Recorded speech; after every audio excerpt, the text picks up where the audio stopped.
All right, so today we are looking at correlation. So this is the second half of your 3.1 notes, and our essential question is, what is correlation? So this goes directly along with scatter plots that we looked at in the last section, or the first part of 3.1 here. So in particular, this goes along with the form of scatter plots. So our options for form are linear, curved, or nonlinear. Correlation specifically deals with the linear aspect. So we define correlation as it measures how strong a linear relationship is between two quantitative variables. So it has to be quantitative, things with numbers. It has to be something you could make a scatter plot out of, is another way to think about it. Okay, and it only measures a linear relationship. So not something could be a perfect curve and still it wouldn't be measuring it. It would only be measuring if it were linear, or how linear something is.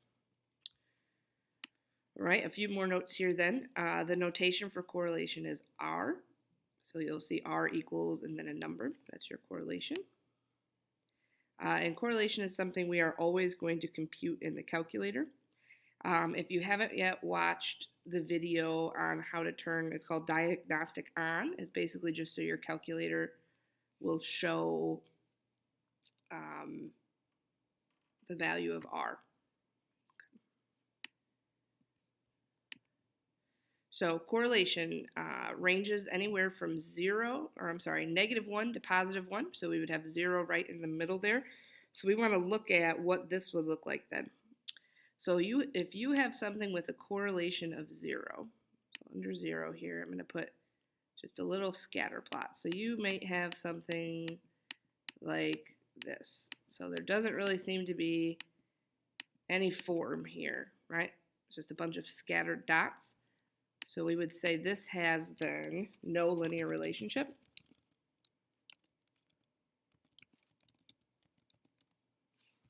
Okay, so that's if correlation is equal to 0.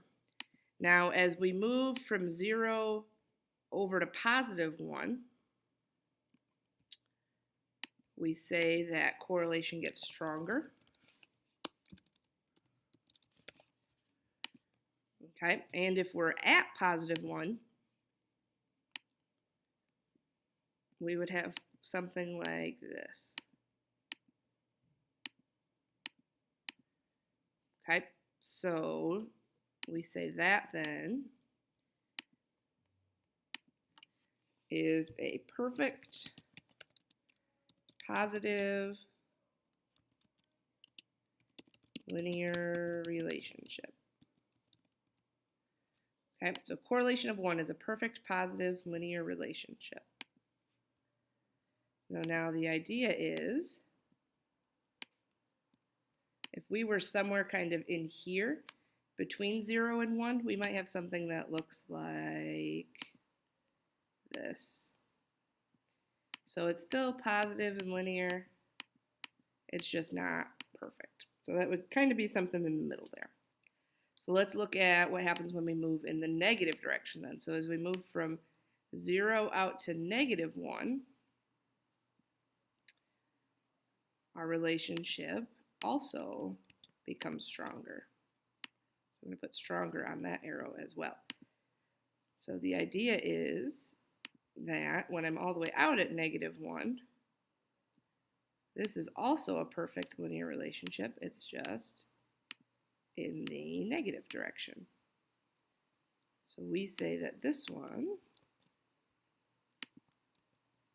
is a perfect, and then I want to change positive to negative.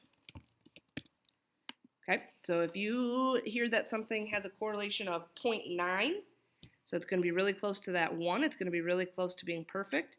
It's just as strong as something that's at -0.9, which would be over here. It's just going in the opposite direction. Okay, then in the middle here, same idea. So we still have something that's linear and negative, just not exactly perfect. So the idea is, as I'm closer to 0, these points would get more and more scattered. As I move closer to -1, they start to form into that straight line. Okay, so a couple of things about correlation then. It's only used for linear relationships. All right. And we talked about that in the beginning. Also, R is not resistant. So you may remember that when we were talking about mean and median. That means if there's an outlier in there, your R is really going to be affected by that. All right, so let's look at an example on page 162. We're looking at number 19. We're going to do A and B, but we're going to change B a little bit here.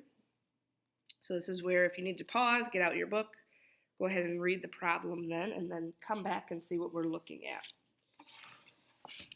So we are looking at a specific type of bone.